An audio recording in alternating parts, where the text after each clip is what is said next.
Hello, it's Dawn Michelle from Boho Tarot, and today I wanted to share with you how I select my working decks for the month using an oracle deck as my focal point. So last month, I kind of shared with you a little bit about how I go about the process of selecting the decks that I'm going to be working with for the month. That month, we were using a tarot deck as the main focal point, meaning that that deck provided kind of the jumping off point for all the other decks that I chose to work with throughout the month.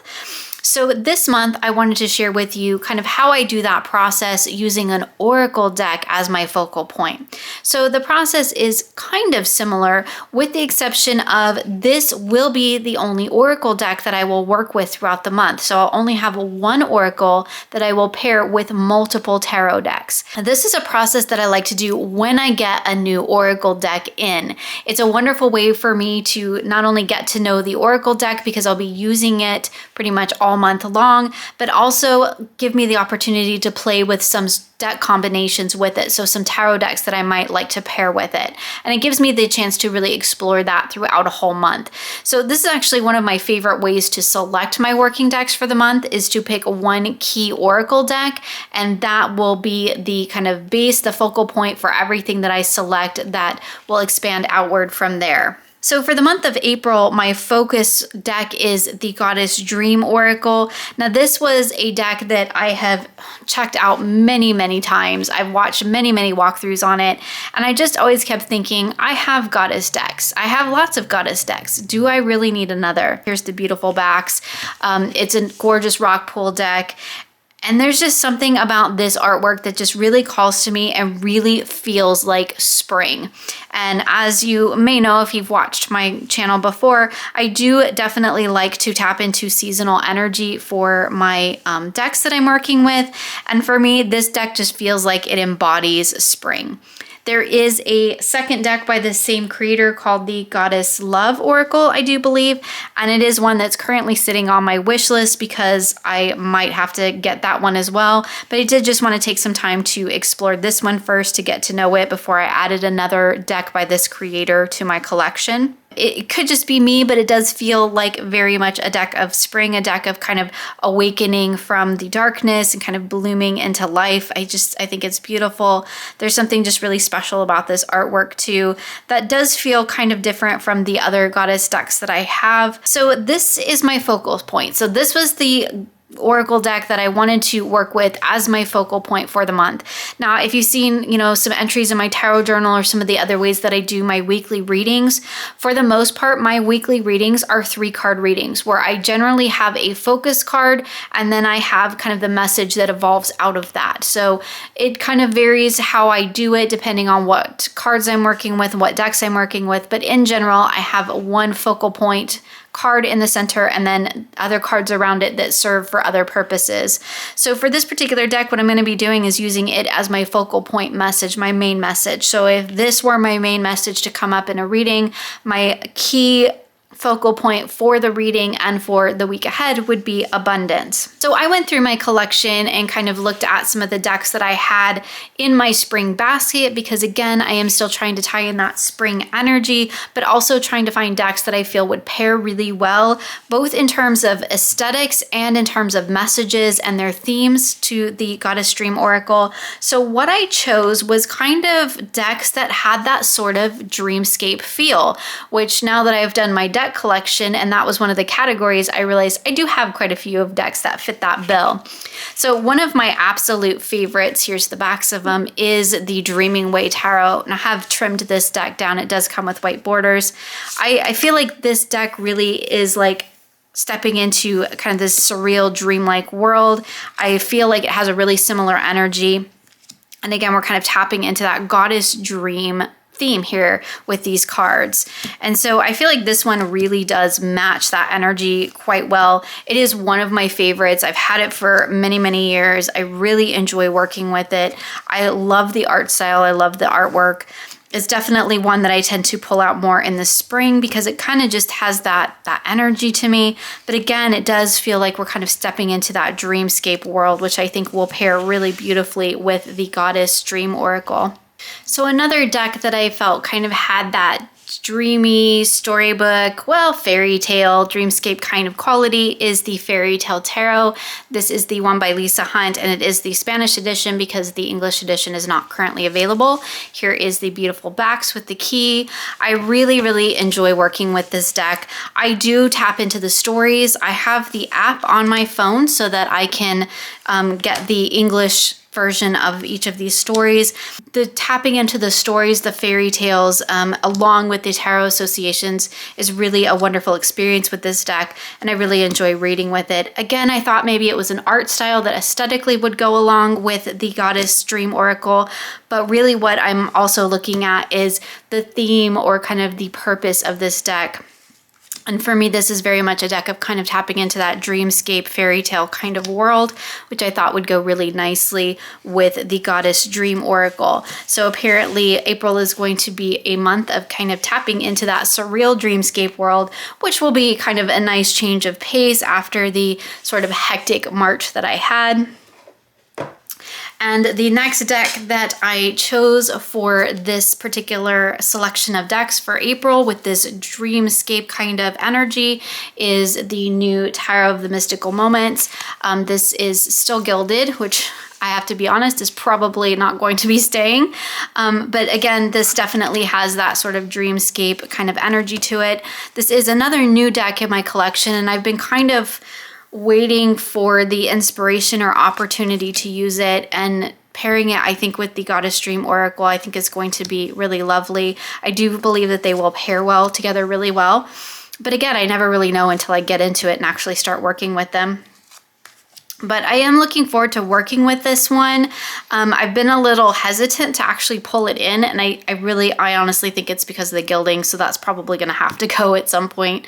I'm just not a fan. So a beautiful, beautiful artwork, and I really love the kind of dreamy vibe that this deck has, and I feel like all three of these decks will go together really, really well. So it's definitely going to be a month of kind of dreamscape type decks.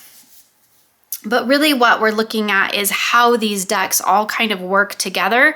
So I'm looking at using the Goddess Dream as my focal point, but I really do want to be able to have the opportunity to pull in other decks to kind of introduce other energies, other points of view into my readings, rather than just say working with, one tarot, one oracle all month long. Not that there's anything wrong with that. I have done that as well, but I do find that I really like kind of keeping with the same theme, the same energy, but just tapping into kind of those different voices of that energy. So generally when I'm selecting tarot decks to pair with my oracle, I get the deck out and I actually go through the process as if I was doing a 3-card reading. It's fun to just sit and flip through your cards this way as well, but really what I'm looking for is how do these decks look together? How do they work together? At this point, I'm kind of just really looking at the energy, the flow from card to card, the art style and the aesthetics. I'm of course not really jumping into any sort of messages. Although just off the bat, there are intuitive hits that come even just when I'm doing this. We have the Knight of Wands and the Eight of Pentacles between awareness. Look beyond what you see, which is just fantastic because the Knight of Wands is looking back. He's looking back at where he's been. We have the Eight of Pentacles who's very focused in on what he's doing right now. And we have this card of awareness in the center of being really mindful of where you've been and where you're going and what you're working on now.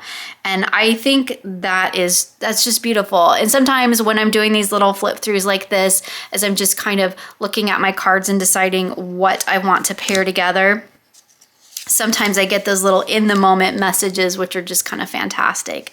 So I do feel like these decks really are very cohesive in terms of their art style, in terms of their color palettes. We definitely have a similar theme, a similar vibe, right? That dreamscape kind of world with the Dreaming Way Tarot and the Goddess Dream Oracle.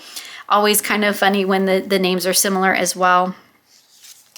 But one of the reasons why I like to kind of just pick one oracle deck and really focus in on tarot is because I feel like Oracle makes a really great kind of focal point. I don't often use Oracle like to really expand upon messages, so to speak. I tend to use them more as focal points, more as meditation cards, or more as just kind of a generalized wrap up. And the depth or the breadth of the message tends to come from the tarot for me. And that just tends to be how I work with the cards. Look at this, the Queen of Swords and the Ace of Swords between courage in the face of conflict. I really do love it when the messages, kind of go together as well. But as I'm going through this process, really what I'm looking for at the first get-go is, do they aesthetically work together? And I think in this case, they definitely do. So then I want to pull out my next deck that I'm thinking about pairing with the Goddess Dream. I'm looking again at aesthetics, but now I'm also kind of looking at the play of color and movement in the cards. That's definitely something that I look for, beyond just, do they look pretty on the table together, and, do their messages go together, which I didn't really mean to really dive deep into with the Dreaming Way, but it just kind of happened that way. Those messages were really just popping out at me. Sometimes I do find that with the Fairytale Tarot, because it is in Spanish and I don't know quite all these cards yet, sometimes I do have to work a little harder at those tarot associations, because I do definitely have to go back to the guidebook for this particular deck, which is one of the reasons why I would really love to have an English version, just because it would make the process a little bit more organic for me. But I do really love the artwork and the fairy tales that we're looking at. And so at this point, I'm kind of just looking at, how is the energy flowing across these decks? And where am I seeing kind of those cohesive elements pulling together? Because when we're looking at pairing tarot and oracle decks, we're not just always looking at just what looks pretty on the table, right? I'm also looking for things that are going to complement each other and pull messages out of each other, or in some cases contrast each other, depending on what I'm looking for. But here in this instance, what I'm looking for is, where am I seeing the elements that are pulling kind of out of each other, whether that's in terms of the imagery or the color or maybe the line work. It's just kind of another element, I think, to add to your readings when you're looking at your readings as a whole. We look at the tarot associations, we look at the element, we look at the number, but I think it's also important to actually look at the imagery itself and to look at the movement in the artwork, to look at the colors being used, the line work. All of those things I think have meaning in themselves as well. And I think that it's really beautiful to look through your cards and to kind of view it from that aspect as well. So that's definitely something I look for when I'm kind of just sitting here flipping through cards. I mean, see here in this particular one, I'm the green, right? The green is just really standing out. And so I can look at this and go, where am I finding green in the Fairytale Tarot that kind of mimics that happiness and that joy of life? So where can I find that within these particular cards as well? So I think it's really interesting. Here we have the green and this little kind of plant moss that almost looks like a little dragon here. We have the lily pads. We have more moss. Over here we definitely have, the greenery and the blooming garden behind this death card, which I think is really beautiful. So where is the happiness in these cards, right? Where can we find happiness in that transformation, in that death? And I think that's another really wonderful way to kind of look at pairings when you're looking at what decks am I going to pair together. Maybe here I might be trying to pick up on these purpley red colors, which I can see a little bit reflected in the shadowy images of this card. Definitely see that in the swoop of the goddess here and the owl, the swirling in the background. And again, picking up that purple energy in the shadows. So maybe where is your imagination not being brought into life? Where is it not being manifested? Because that's what's hidden in the shadows here. So again, just interesting ways I think that you can look at pairings and what you want to pair together and how these decks go together. There is more to it, I think, at least in the way that I approach it, than just aesthetics. I'm looking at color, I'm looking at flow, I'm looking at movement, and I'm looking at energy. And I think all of those things really do kind of combine together into my readings. And that could just be my particular reading style, but it's definitely something that I consider when I'm sitting here flipping through decks going, are these going to work well together for me this month? Do I want to work with them? And I think in this case, I mean, I think they do work beautifully together on multiple levels. So another thing that I'm also looking at beyond, you know, color and style and messages and all of that is theme. And I think that for these particular decks, we have the Goddess Dream Oracle, you know, which really gives that idea of sort of that dreamscape vibe. We can also see that represented, I think, very clearly in the artwork. And of course, in the Tarot of the Mystical Moments, this to me definitely feels like stepping into a dreamscape world. Perhaps a little bit of a Victorian dreamscape world, but I do think that they definitely work well together in terms of having that same kind of theme or energy. You can see we have two totally different art styles, right? We have this sort of digital collage going on in the Tarot of the Mystical Moments, and we have what looks to be more of traditional art in the Goddess Dream Oracle. And I think that even when we have these two kind of different art styles, I think they can be mixed together beautifully to create some contrast and interest in those ways. And again, we're just looking at the overall theme to see how they really tie in together. You know, in this particular instance, I might focus in more on those dreamlike elements, those things that are just a little bit different than our waking reality. So here we have the bird holding the umbrella. Here we have the rabbit that is kind of jumping over the landscape. And here we have the big globe made of her dress. Those are all things that are just outside of reality, right? They're just a little bit more into the dreamscape world. So I might look at those elements and see how do they relate to each other? What kind of story are they telling me? And I do think that color-wise, for the most part, these decks do work really well together. I think they both have really interesting imagery. Again, both a little bit on the kind of dreamscapey, surreal side. And I think that they work really well together in that sense. I am really curious to read with them together. I do have the Oracle of the Mystical Moments, but I haven't really felt the need to put those two decks together because I do feel like they're going to be a little bit too similar, and I like kind of pairing something a little bit different from the Tarot of the Mystical Moments. I like the idea of kind of bringing in this more traditional art style. That to me, this feels a little bit more in the kind of grounded, like kind of a waking dream, more of a path working dream, whereas the Tarot of the Mystical Moments feels more like a dream that you might have while you're asleep. So I'm bringing those two kind of different themes together into one reading or into one spread, where I have the energy of like that kind of waking, kind of path working, shamanic type of dreaming that we see in the Goddess Dream, where like we're initiating this dream sequence. We're pulling that out. And I think that makes a wonderful focus card because this is what I want to pull out, right? I want to pull this rhythm, this tune into the natural rhythm of life. That is what I'm actively trying to manifest. And the Tarot of the Mystical Moments to me has a little bit more of the unconscious dream world.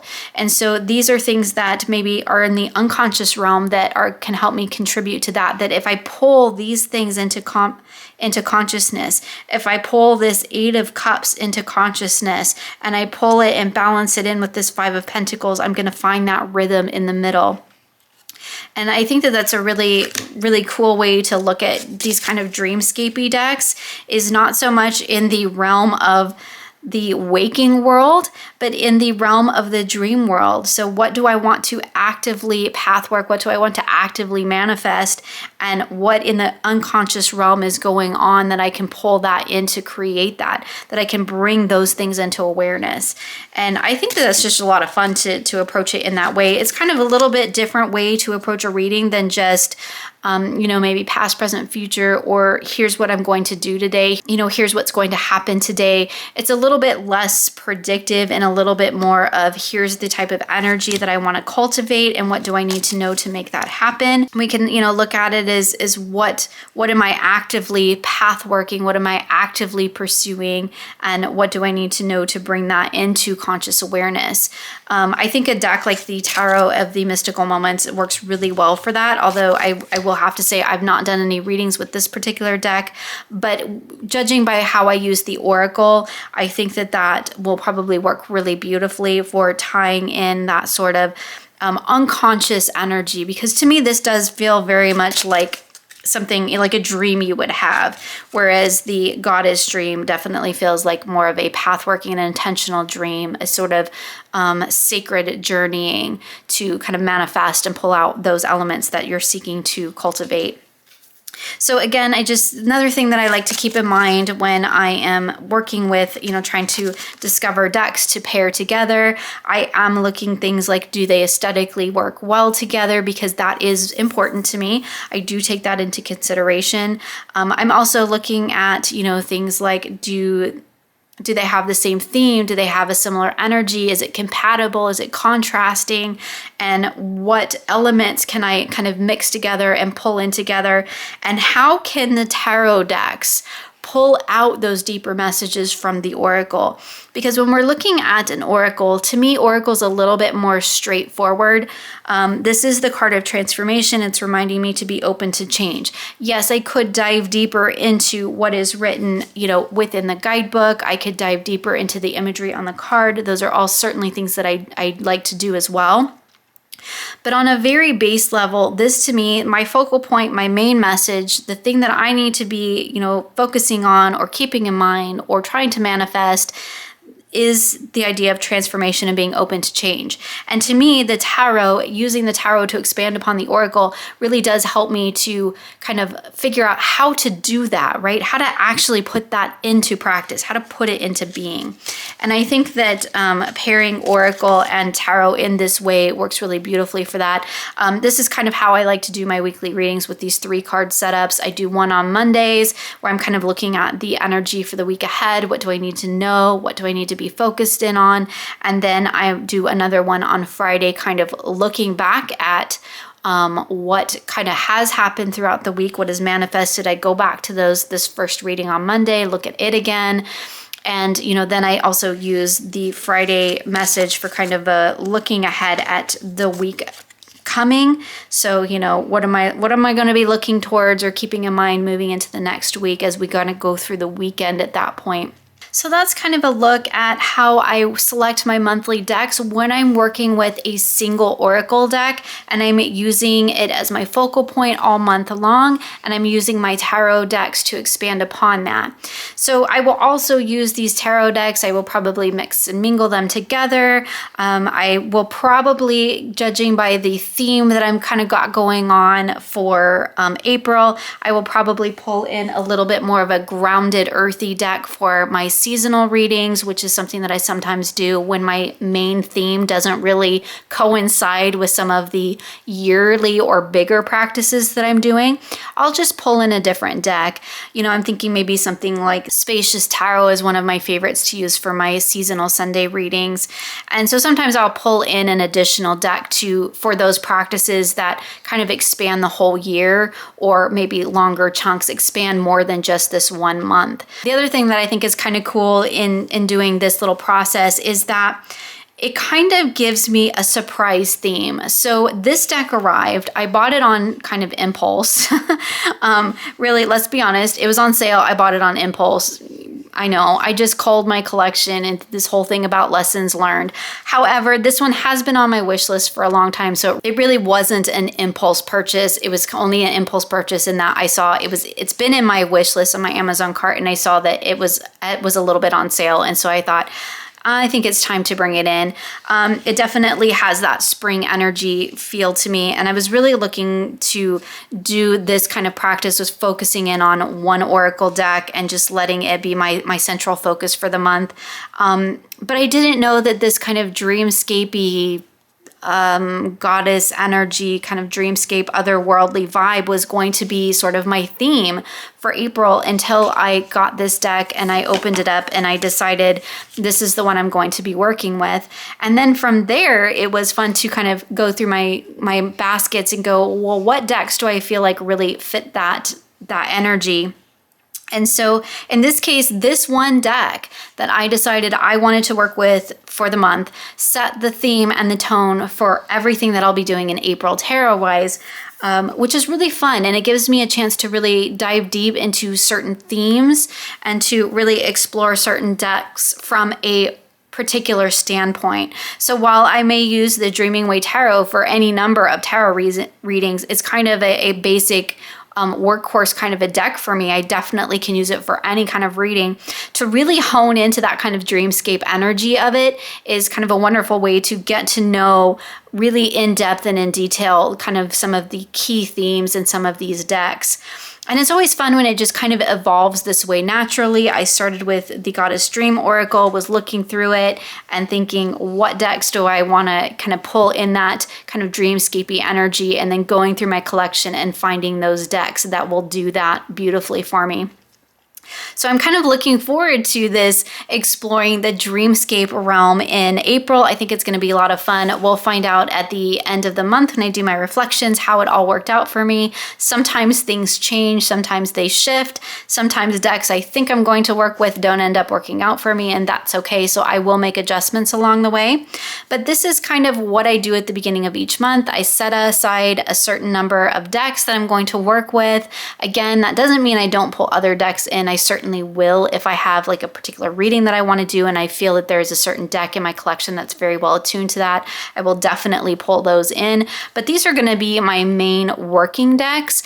And I just wanted to share the process of how I go about selecting them when I'm using just an oracle deck, a single oracle deck as my focal point, because that really does kind of change how I select my decks and what I look at when I'm trying to pair these decks together. So I'd love to know if you ever use just one oracle deck and use it as a focal point and then pair your tarot decks around it. Is that a practice that you've ever done before? Maybe something that you're interested in doing in the future? I would love to hear about it, so please feel free to share with me in the comments below.